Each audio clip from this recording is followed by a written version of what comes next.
Hi everyone, just wanted to jump in and show you the cut file I created for this prompt. So, to start with, I made this super cute little monster. Is he not the cutest thing ever? I actually made him some little monster friends, but they didn't make it onto the layout. I'll share them with you just because they're all so cute. Where are they? I backed them and everything, but they just aren't going to make it. Yeah. And don't know if you will notice, you're probably just seeing a monster each time, but he's got one tooth. He's got one tooth. And he's got just one tooth. And this is the theme for my layout today. I am using these 3 photos, which is me trying really hard to get a photo of Thomas's mouth because you can't even tell. But just there, there's just the slightest, oh, hello, come back. Sorry, just the slightest inkling that there is a tooth coming. And this is a big deal, not just because it's his first tooth, but because he has been chronically teething for like weeks and weeks and weeks and driving us insane. The poor kid driving himself insane because he's not able to sleep. All he wants to do is chew, drool everywhere. So it is finally cutting through. So with that in mind, I created a title. My little teething. And then I created... Well done, buddy. Good job. Sorry, that's Jack telling me that he ate all of his corn for dinner. I created myself a Cutfile title. Now, I didn't design this font or anything like that. I got it off the internet, so it is available for everyone and anyone to go hunting. It's an image, not a font. Put that in focus, please.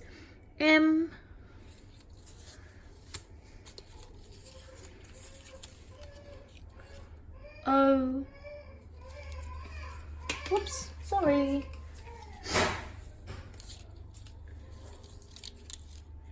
N.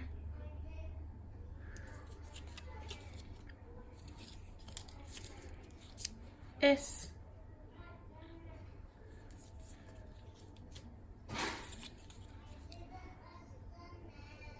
T.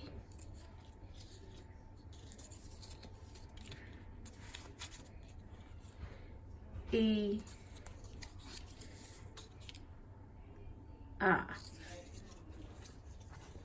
So it is my little teething monster. Come into focus again. Sorry, I'm so far away from my screen, so it's confusing my camera to go close up then far away.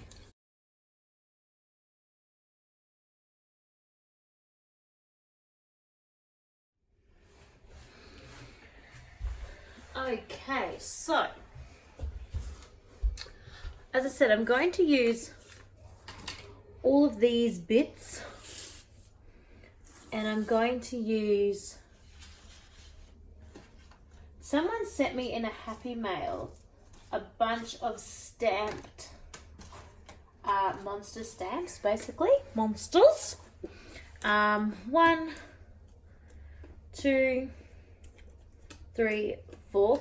So I went ahead and colored them in with texture, which you can see because the purple, like you can see, you know, the join lines and stuff. And then I covered them in Dimensional Magic to give that nice shiny finish so they don't just look like colored in paper. I did leave, like, the whole mouth has not got Dimensional Magic on.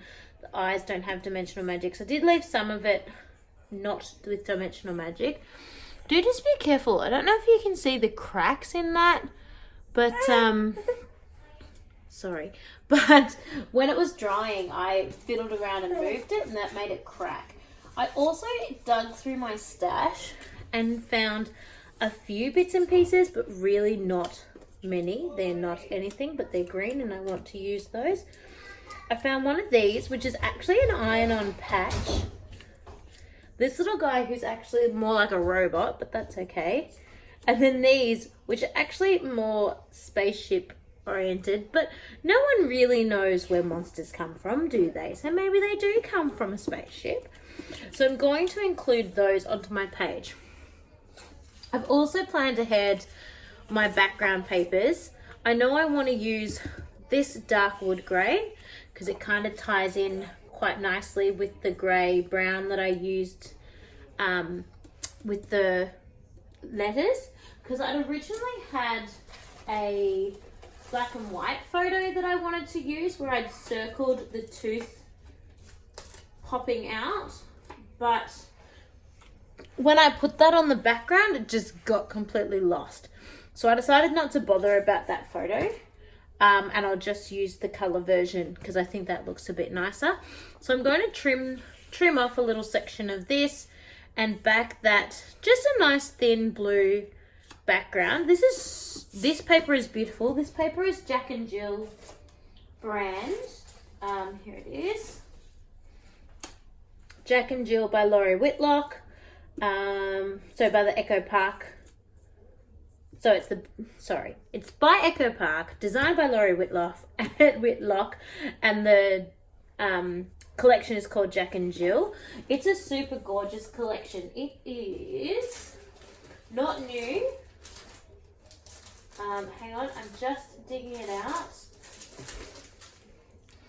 It is this boys collection, which was actually sent to me from one of our amazing subscribers all the way from America, which I truly, truly, truly appreciate, because this kind of stuff we just can't get. We can buy it from scrapbook.com, but it will cost a fortune because of the size of it. Not because it's heavy, but just because it's 12 by 12 size. So I truly, truly appreciate that one of our beautiful subscribers sent that through to me. So basically, I will go into fast forward mode and actually complete this layout, but I'll just give you a basic idea. It's super, super easy what I have in my brain for this, because I've basically got everything ready. This little guy's huge, so he's going to take up 3/4 of the page right there. And then I was fiddling around with my title. My title fits perfectly all the way across, but it felt really blocky doing that. Like, it was a little bit like having a border, I guess, across my page. And there's absolutely nothing wrong with that, but I found that really hard to work with. It was really sort of blocking me in. So I'm going to do it this way, in that I'm going to have the word monster broken in half. And I think that's totally fine. I think people can absolutely still read what it says, which is awesome. It's going to go up a little bit higher than that. This is going to go in here. I don't want to cover too much of the Cutfile spots and stuff because they're cute. Then you might have noticed when I was sharing the photos, this one's whole corner here has not actually been covered. I'm going to layer these together underneath him because that's a whole dead space over there. So it does not need to be seen. Sorry, you may wonder why I'm only using one hand. That would be because I have a small child in my other hand, because he insists that he needs to help.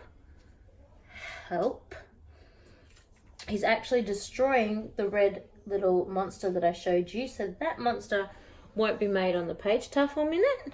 See, he now has no hands, no eyes, no nothing. So he actually is not going to make it on the page anymore.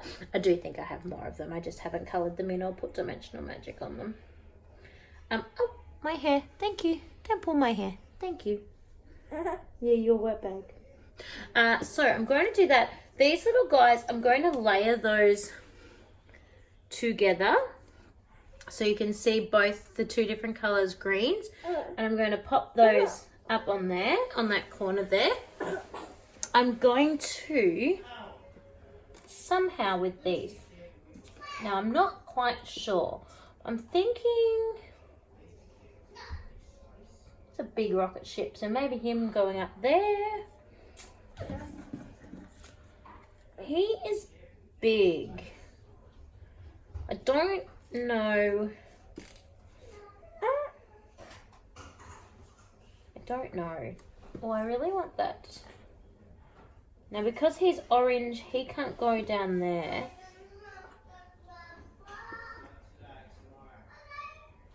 Too much green, so he'll have to go down there.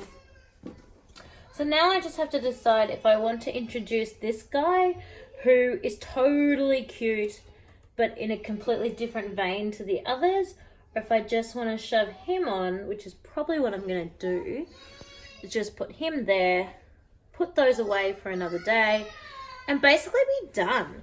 Sorry if you can hear my 3-year-old having a tantrum. My husband is about to have a full hip replacement, and he brought one of those grabbers that's a big long prong that you squeeze and the tongue goes so you can pick things up off the floor, because obviously he won't be able to bend down. Yeah, that's right. And we let my 3-year-old play with it, and he's been a little bit naughty today, so that grabber has been taken away and he's not impressed. He would like it back, but he doesn't get it back. So yes, this is pretty much what I'm about to do. So I'm going to pop you into fast forward. I'm going to stick all of this down, bang it all together. I'm sure I'll Heidi swap colour shine. I am certain I will put on some of these enamel dots in here somewhere and just lift it a little bit, because it is a little bit flat, but there's an awful lot going on with these monster cut files here. And yeah, I'm going to give this a whirl. So I am going to go into fast forward mode, and I'm going to talk to you about our special guest designer, who is also in this, doing this layout, and we'll see you soon.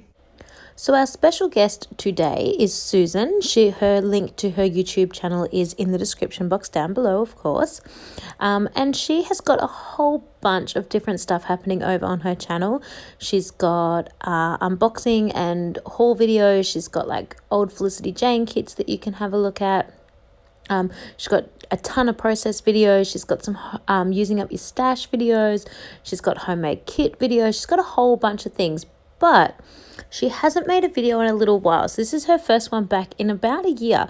So I think she needs you to pop on over and give her some love so that she keeps up the momentum. That's what I say. Anyway, so let's keep her scrapping, people, and let's get over there and give her some love and get her to keep going.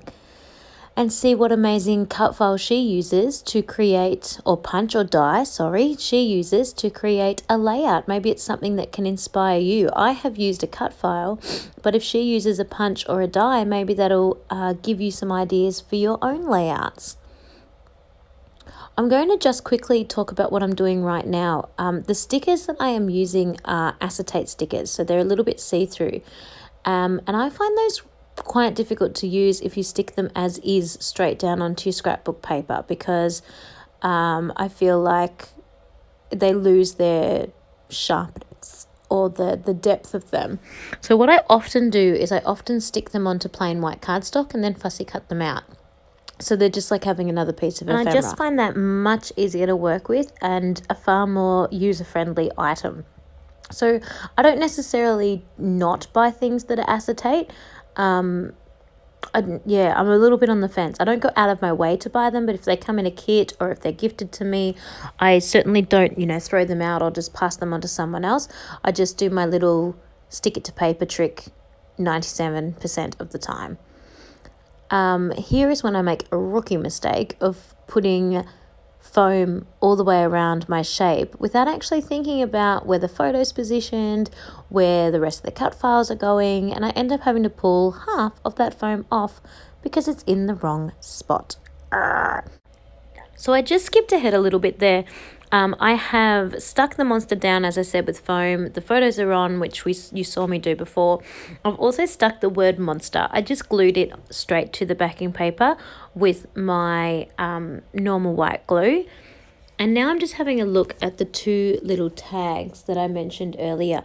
I know I want those together, so I'm just going to... I was going to leave that loose, the light green one loose on top, but I changed my mind and ended up putting a piece of double-sided tape in between them.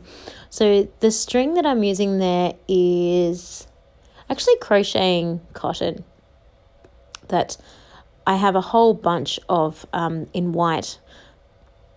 My mother made a double bed spread, I want to say over 40 years ago. Yeah. And I've got all of the leftover crocheting cotton she used to make that, which is pretty cool. Now I'm going to go ahead and skip all of that because I had a little bit of trouble peeling the green letters off that clear piece of acetate, so I've stuck all those down off screen, and I've also stuck that third photo in as well. And now I'm just having a play with the positioning of the other bits and pieces, because as I said, nearly every single piece of foam I've put on so far today I have had to pull off because I didn't think ahead about where other bits and pieces were going. So you didn't need to see me struggling and tearing things up. So I'm just having a look at where little orange man's going to go. I have to remember that I still want to take a little bit of the background paper off the top and the left-hand side so that I can still put the blue underneath as a mat. Now, usually I would have done that in advance. I don't know why I didn't today and why I left it till last, but apparently I did. And it actually wasn't as hard as I thought it was going to be to cut the top and the edge off. I was sort of aware I needed to do it, so I did leave a little bit of space, but it was still just silly to not have done it earlier. I think I was worried about not being able to fit the word monster and the actual little monster cut file, but then if that was the case, I really needed to rethink the design because needed in inverted commas, needed to put the border on. So, anywho, I didn't quite cut through. That's not because my knife is blunt or anything, but because there was so much bulk, the blade had a lot of trouble actually touching the pattern paper. I didn't want to squash the layout too much and leave, creases or marks or anything like that. But now that I've done this, I'm pretty much finished. I just need to mat it onto the blue cardstock there, and I'm just going to use double-sided tape to do that and press it down. And I know that I want some Heidi Swapp Colour Shine and some enamel dots. So I've just put out my enamel dots. These are not all the enamel dots that I own, but this is the stash that I really want to try and work through. It's like all the ones that aren't in packaging, that are falling off, that are like super, super old. And I just want to try and get them done. I really should probably buy a little like pill divider or something so that I can store them in there and make them a little bit more user-friendly. At the moment, they're just shoved in a sandwich bag. But I really want to try and finish this section of my collection off so that I can actually start using almost my good ones in inverted commas, just because they're in more user-friendly packaging and easier to see what the variety is and all of that. So there is quite a lot there that I want to use up, but I'm slowly getting there. So I've got black and gold Heidi Swapp Colour Shine that I'm going to sprinkle on. I'm going to be really light-handed with this, which sometimes I can be, but often I sort of go a little bit overboard with splatters. So yeah, I'm going to be quite gentle on the splatting and just pop that at each of the clusters. And that's about all, really. It just sort of picks up the, the empty space around those clusters, and I quite like the look of that. And this black, even though, yes, it's definitely black, it kind of dries a little bit lighter, a bit more like a charcoal, I suppose. Just a really gorgeous colour, which I quite like. I was worried it was going to be super black, but it's not. It's really nice. But it doesn't splatter as easily as the gold. The gold I can just lightly touch, whereas the black I have to really to get any out. So close-ups are coming, which will give you a much better take on how this layout turned out, and I'm really, really happy with it. Definitely check out the description box down below to see Susan's layout. Check out our playlist if you want to see all the other layouts that have been done so far in our Scrap September. Have you been playing along? Please, we would love to know, love to share. Tag us on Facebook, tag us on Instagram, send us an email, whatever. We'd love to know. Otherwise, we will catch you tomorrow for another layout. Thanks, everyone. Talk to you soon.